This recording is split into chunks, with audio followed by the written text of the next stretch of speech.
علماء نے لکھا ہے کہ 3 چیزیں فاطمہ کی رضی اللہ تعالی عنہ کی زندگی کا خلاصہ ہیں۔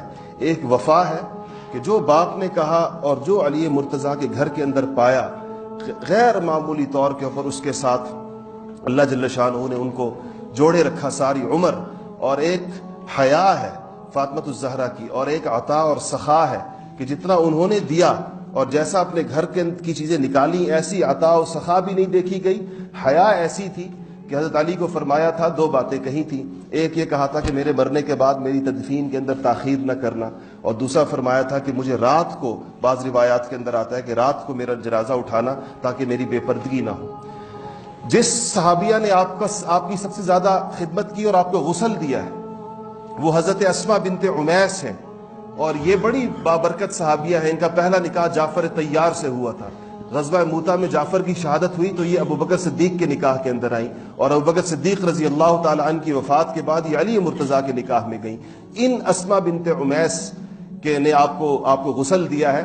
آپ اپنے مرض الوفات میں آپ نے کہا، یہ جو آج آپ دیکھتے ہیں خواتین کے جنازوں کے اوپر، خواتین کے جب جنازہ جاتا ہے اس پر ایک خاص قسم کا پردہ ڈالا جاتا ہے، اس کی ابتدا حضرت فاطمہ الزہرا کے جنازے سے ہوئی ہے۔ اس زمانے میں دونوں جنازے ایسے کھلے ہوتے تھے، تو فاطمہ نے کہا کہ میں دیکھتی ہوں کہ مردوں اور عورتوں کا جب جنازہ جاتا ہے، اگرچہ اس کے اوپر کفن ہوتا ہے لیکن اس کے جسم نظر آ رہا ہوتا ہے، کفن کے اندر کفن ہوتا ہے لیکن جسم کا پتہ چل رہا ہوتا ہے۔ کیا ایسی صورت ہو کہ جسم نظر نہ آئے جب جنازہ اٹھے؟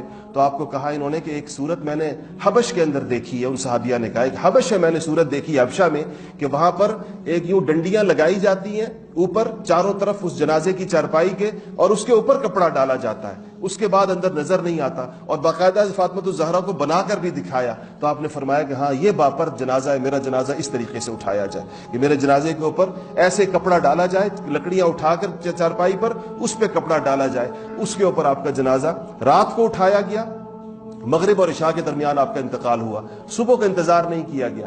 رات کو ایک تو اس میں ان کی وہ جلدی والی وصیت بھی پوری ہو رہی تھی، پردے والی وصیت بھی پوری ہو رہی تھی، اور اس کے اوپر یہ پہلی دفعہ یہ کپڑا اس طریقے کے ساتھ اس کے اوپر ڈالا گیا۔ اور جب آپ کا جنازہ وہاں لے جایا گیا، پڑھایا کس نے؟ سیدنا عمر فاروق بھی تشریف لائے، ابو بکر صدیق بھی تشریف لائے۔ ابو بکر صدیق رضی اللہ تعالیٰ نے علی مرتضیٰ سے فرمایا کہ آپ اپنی اہلیہ کا جنازہ پڑھائیں۔ علی مرتضیٰ نے فرمایا کہ اے خلیفۃ رسول اللہ، آپ کی موجودگی کے اندر آپ سے زیادہ حقدار اس جنازے کو پڑھانے والا کوئی نہیں۔ اما فاطمہ الزہرا رضی اللہ تعالی عنہا کا جنازہ سیدنا ابو بکر صدیق رضی اللہ تعالی عنہ نے پڑھایا، اور اس کے بعد ان کو دفن کیا گیا۔ اللہ جل شانہ ان چیزوں کو ہمارے گھروں کے اندر، ہماری خواتین کے اندر، ہماری زندگیوں کے اندر اللہ جل شانہ ان زندگیوں کو مشعل راہ بنانے کی توفیق نصیب فرمائے، ان کے اسوے کے اوپر چلنے کی توفیق نصیب فرمائے۔ وآخر